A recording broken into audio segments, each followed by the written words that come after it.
choice. T. T, right? And, right, here's the question T, on T, next to right. S, It's on Tina Turner. You want to take the question on Tina Turner? Give us a chance. Yeah, we'll have some of that. Yeah, we'll have... Oh, so that, are you? Tina husband Ike had a series of hits in the 60s and 70s, including Deep River Mountain High and Nutbush City Limits. Can you name their backing band? Well, there were different backing bands. There's the Ikettes. The Ikettes will do for me. That's another 5 points to you. They And cheated. they It's a very didn't good cheat. book, I have to actually. tell you that with 185 points, a lead of 55 over Emma and Alice, you are our winners this week, Stan Cullimore and Tom Watts. And of course, in Alphabet, our contestants, all of them, our 2 guests in each show, do receive magnificent prizes. And there they are, a bundle of Alphabet questions for both of you, marked right the way through with Night Network. But of course, the guest in the winning team also has to go with our jackpot prize, which in every quiz show has to be a motor car. And so, Stan, you have won this week's motor car. There we are, a beautiful red sports car. That is yours to take away and save in any way you wish. Right, we have no more time to play Alphabet. Don't forget that later on we've got a lot more goodies for you here. We've got on the bunker, it's Tony Blackwell, and then Blackburn, I'm sorry, Tony. And then, of course, more Captain Scarlet. I'm getting signals to queue up. And then later on it is Mick Brown with the chart things, with the indie charts and all that and so forth. In the kitchen, there's the other kitchen. And we're going to have another edition of Alphabet next week. And once that distinguished guest is going to be Donny Osmond. But on behalf of my lovely guests this week, Emma, Alice, Stan, and Tom, and me, goodbye. Don't forget, more Alphabet next week. Goodbye from us all here. Cheers.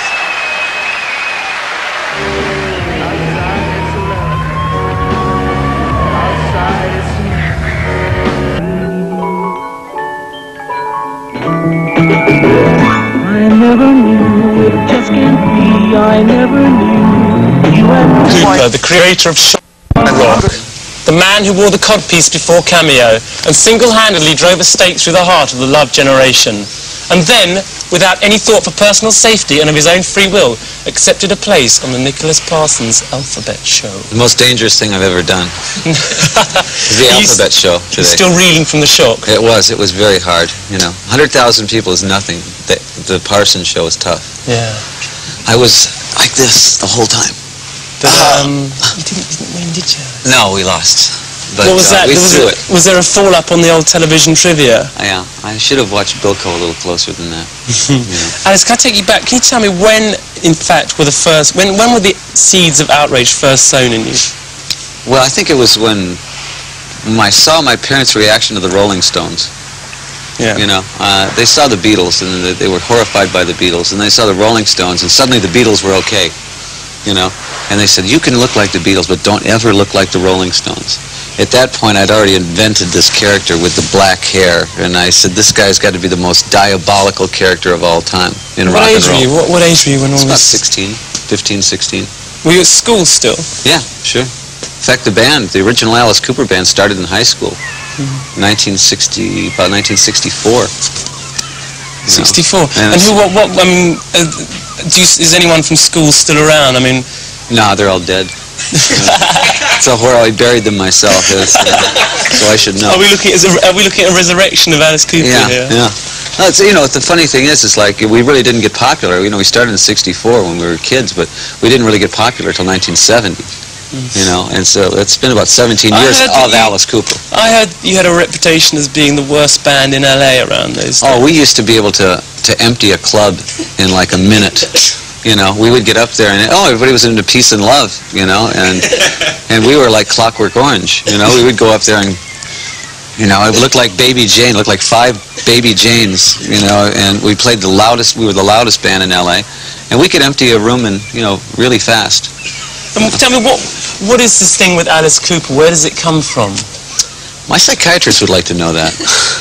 I personally don't want to know where Alice comes from, because when I become Alice, like this isn't Alice right here, this is what Alice looks like. Alice lives on stage, and that's where he totally lives. I don't allow him to come off stage. I wouldn't hang out with Alice. I mean, he's really a character you don't want to hang around with. He's But yeah, I mean, look at you. You haven't stuck anything through me. You haven't wrapped a snake round me or whipped me to death. No. Yet. I mean... Well, wait, you know, later, you know. Could arrange that. See how it goes, see how it goes. But I mean, when you're on stage, do you feel as outrageous as you seem? Yes. When I become Alice, I don't have anybody to answer to. Alice doesn't answer to anybody. And when he gets on stage, he has the whole theater. The audience is there wanting Alice to do anything that he wants to do. He doesn't really have a censor at that point. And so Alice really does, he's a megalomaniac, you know.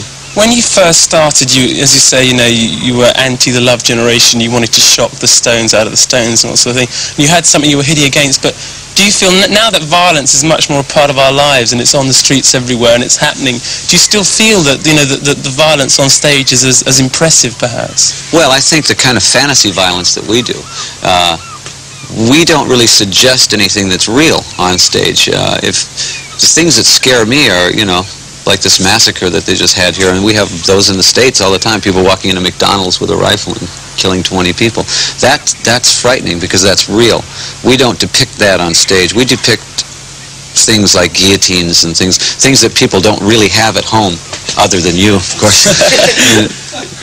But we, you know, if you're going to get in a fight with somebody, don't pull a guillotine on them, you know.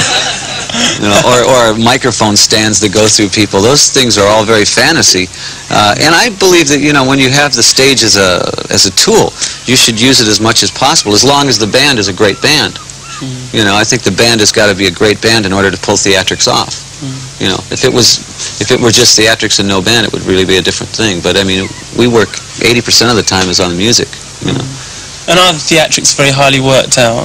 Yes, they're all, you know, because a lot of them are very dangerous. The guillotine only misses me by that much, and it's a 40-pound blade. Who are you insured with? I'm Floyd's of Mexico, probably, not Lloyd's of London. Nobody would touch me. They said, you know, I said, hey, you know, my neck, it's a 40-pound blade, and they said, really? And so the makeup and the clothing we're seeing now, this is on screen, on stage, but when you're like, you know, driving your car at home and stuff, you're not... No, I kind of dress like the Alphabet stage background up there with the, looks like Cyndi Lauper's bathroom. A lot of fuchsias and scarlets and things like that. And what's home like? You live in Phoenix, Arizona. Yeah, I live in Arizona. It's very hot there. What's the temperature? Tell me what the temperature is now. When I left, it was about 118 degrees. Got any free tickets back? I like that, though. Yeah? That's fun. Yeah, we lived, there's scorpions and snakes and things out there. It's great. What's your house like? Is it a big Texan ranch, or is it It's like an ultra-modern kind of thing that's buried up in the rocks. And the townspeople are outside all the time going, kill the monster! Kill him! I hire those people because it's really good for my image, you know, to have like a lot of, you know, Transylvanian townspeople outside the house all the time. And it keeps them working. I mean, yeah. They're your fans as well, though. Yeah. I mean, your fans love and hate. Is Yeah. that not true? But your house is full of gadgets and stuff. Isn't yeah. I have. There's always lightning over my house. It's like the Munsters. You know, it's amazing. Tell me tell us how many television sets has Alice Cooper got in his house? I've got about 17 television sets. And they're all in the bathroom? They're everywhere. Every place you look. If you go like that, you go, oh, something goes on, and then it starts working. I watch everything that moves on TV because I think TV is like a vast source of useless knowledge. You know, and I really kind of like that. It's become a tranquilizer. When you tour as much as we do, you know, 7 or 8 months out of the year, you find that a TV and a Holiday Inn is your best friend. So when you're in need of a bit of tranquilizing, you sit at home, you plug in a video. What are you watching? Oh, I watch mostly splatter movies. So nice and relaxing, you know. So. Yeah. Well, there's some really great splatter movies. I rent things that are like that they only release in the Philippines, you know. You know, really bad movies, movies that like they should never be shown anywhere else. And I go in there and you'd be surprised I'm not the only one. I'll go in and I'll say, do you have Night of the Mutilation Nurse? You know, and they'll say, no, that's been out for 2 weeks. Tell me, what do you think of like American rock now that's become so glamorous? How do you think you fit in with all this? Well, I mean, we pretty much started the whole glamour and theater rock thing. We're not into glam rock at all anymore. we're much more into the theater and shock rock. And but you've got like a major date coming up on Sunday at Reading. Reading, yeah. And I've heard that you've got plans to actually chop your head off on stage. Oh, absolutely. Is this the final denouement? Is this the last we're going to see of Alice Cooper? It'll be the last of this show. I mean, I've been cutting my head off for years. It's a tradition, you know.